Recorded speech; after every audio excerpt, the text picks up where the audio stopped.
করেছে ভ্রমণ, মুখে সদা কথা পদ্মা পলাশ লোচন,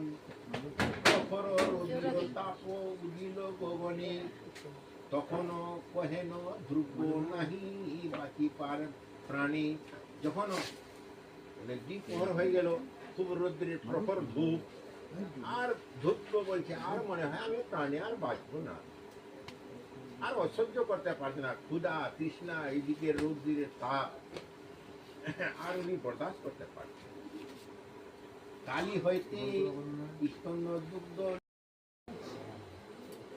সূক্ষ্ম হে নরপতি করহ শ্রবণ, বনে বনে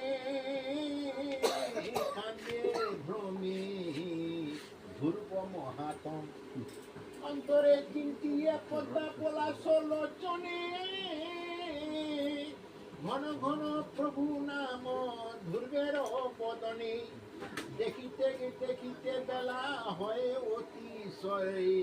ক্ষুদাই অবশ্য হয় ধ্রুবের হৃদয় নিতাই। এ তো 5 বছরের শিশু, আর কত ক্ষুধা তৃষ্ণা সহ্য করবে, একেবারে উনি মানে হয়ে গেছে, একেবারে